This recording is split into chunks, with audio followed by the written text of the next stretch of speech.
Hello and welcome to this edition of the Halcyon Show. My name is Lorne Risley and I'm going to be your host for this episode. I can still do it even if I'm not on camera.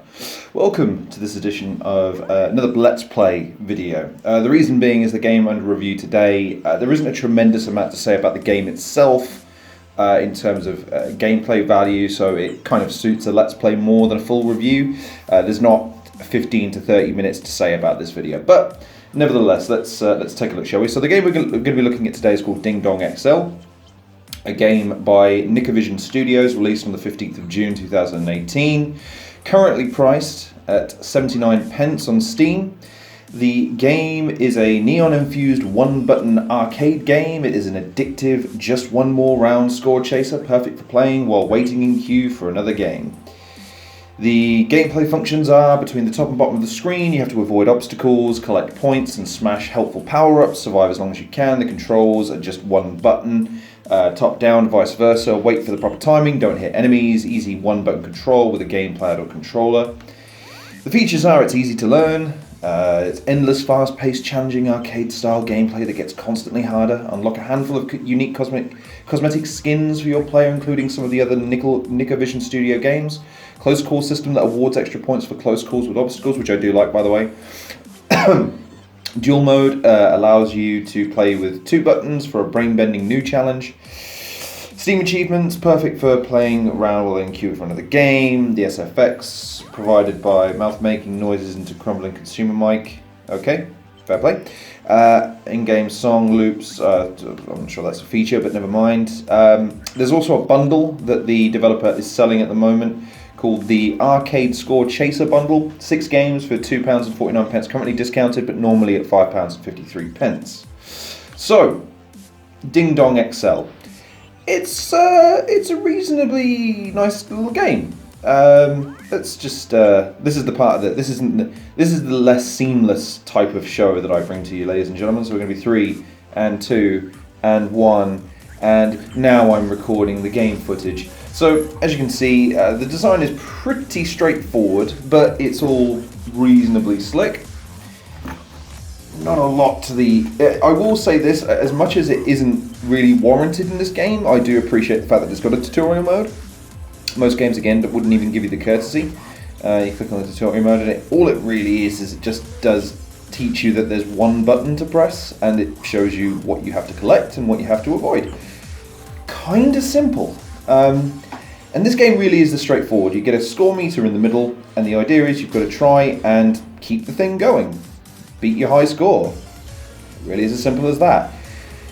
To the developer's point, it is mildly addictive because of how simple it is. Look at this. Look at how straightforward this is. I'm already up to 5, already up to 6, already up to 7, 10, and I get a bonus point because I'm super close. It's super simple. And you do find yourself giving it that one more go mentality, because you think, I could have, see, look there, that was a silly mistake. And you go, yeah, but I can do better this time. So you see how easy it is to get up to 4 or 5, but I haven't got past 46, that's my best score, and that's not through lack of trying, by the way. It's just, occasionally you'll just make a silly mistake and take your eye off the ball. Whether or not you want to run the risk of getting a power-up like this one, for instance, or whether or not you want to play it safe. If you want to go for the close calls, you can. It's whether or not you think it's worth the risk. You do get, the power-ups are interesting because some of them multiply, some of them add buffs. The shapes can be misleading. Like the hexagons, for the longest time, I thought were power-ups themselves, and obviously they're not. So there's another one there. Look at that, lovely. Boom. And it's really this simple. It goes back and forth, and just one short of my record there. One short. Unbelievable. Never mind. It doesn't look like the leaderboard function is working. Never mind. Neither is the tweet score function, or it might be. It's now loading.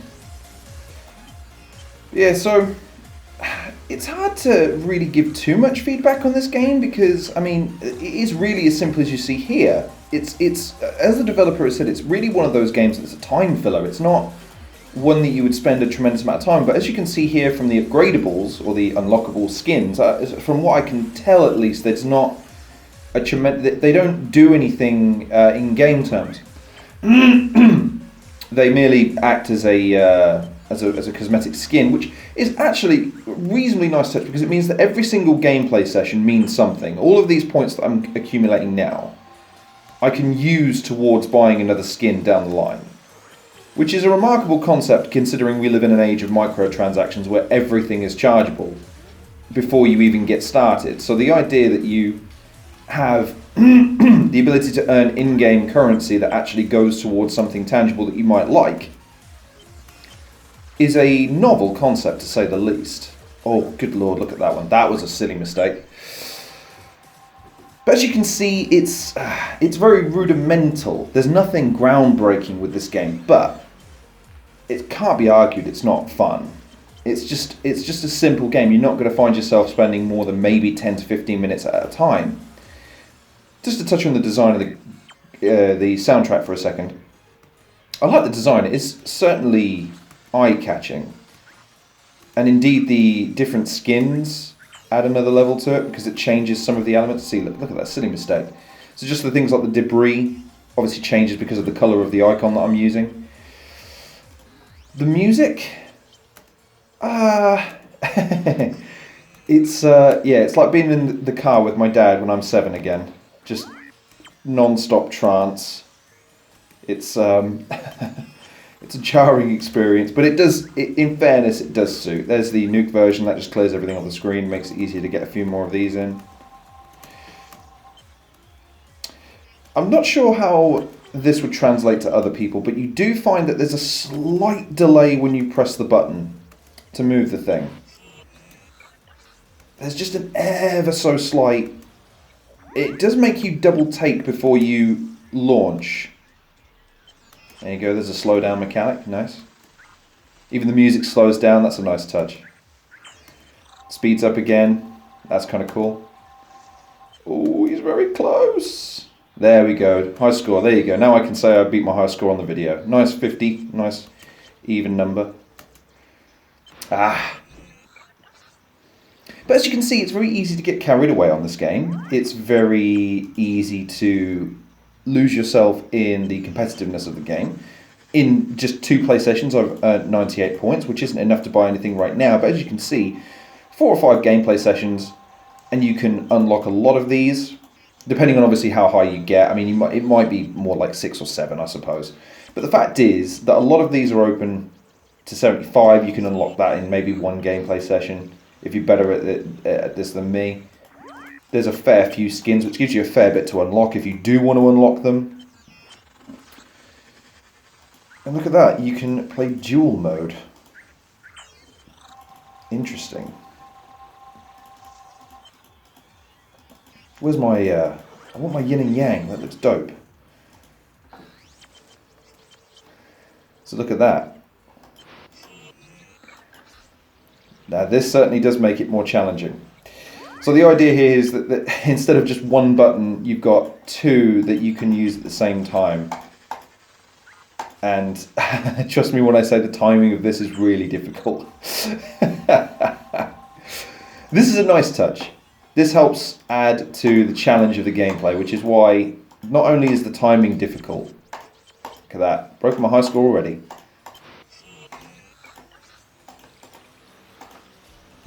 Fired it straight into that.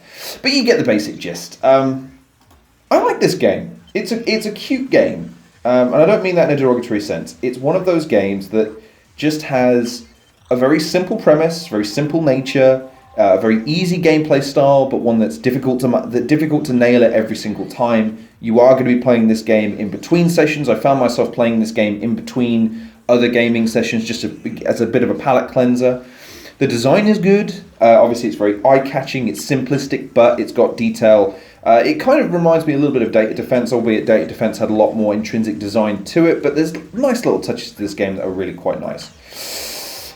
In terms of replayability, obviously you're going to be playing it over and over and over and over and over and over and over again, but it obviously, as I've alluded to, it's not suited to long gameplay sessions.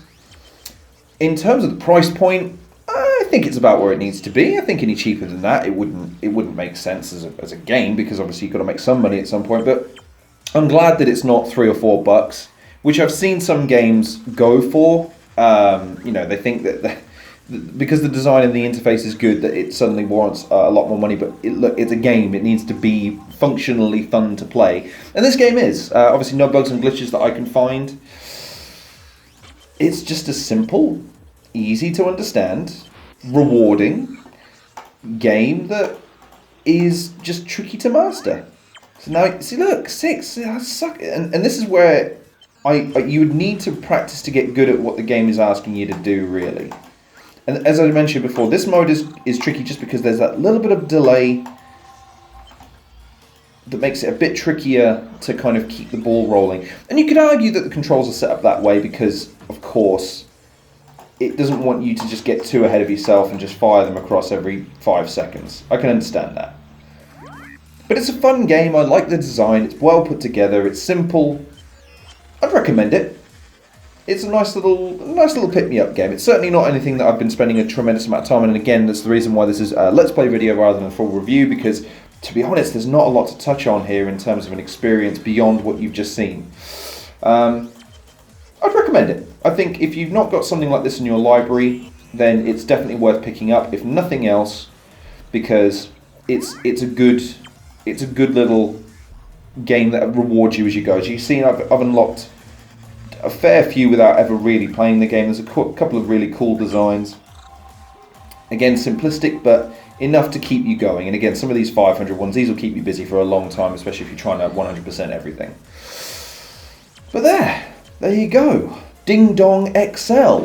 What do you think? Comment below and let me know what your thoughts are on this type of game. Do you like these kind of very simplistic mobile? They kind of remind me of the original mobile games. Like, this reminds me of like a Fruit Ninja in terms of the simplicity of the gameplay, but that silly mistake mentality. Like, well, I can get it next time. That was a silly mistake. That won't happen again. This game harkens back to that kind of mentality where it's very simple and it's very easy to pick up, very easy to get started, but then when you start to get to those higher scores, suddenly it just cranks it up and it becomes a much more daunting experience. But what do you think? Do you like this type of game? Do you prefer things that are more in depth? Do you not have time to invest in this kind of, very quick 15-minute interlude kind of game? Also, if you wouldn't mind going and checking out the developer, I'll leave the link in the description below. Again, that bundle I would probably recommend over buying it on its own, because the bundle, 6 games, at the moment it's discounted down to about half price. So you're getting 6 games like this, and that's pretty goddamn that's pretty good goddamn value. That works out to less than 50 cents 50 pence per game. And for a game like that, that means you can potentially kill hours and hours and hours at a time. So I'd highly recommend that bundle as opposed to just this, but I would still recommend this to add to your library. So what do you think? Leave your comments in the description below. Follow me on Twitter. Blah, blah, blah. I'm still not obviously getting the hang of these Let's Plays right off the bat. I will try and get the scenes sewn up as quickly as I can. But for the moment, yeah, this game needed covering. But again, I just don't think it was certified a full review. But what do you think? Maybe I should have done a whole review on it. In which case, what did I miss? Have you played this game? Is there some aspect of it I'm not covering? But by all means, let me know. So thank you very much again for watching this edition of the Halcyon Show Let's Play. Please like, share and subscribe, and check out some of the content creators in the description below. Follow me on Twitter. I hope you're taking care of yourselves, and I'll see you on the next episode of the Halcyon Show.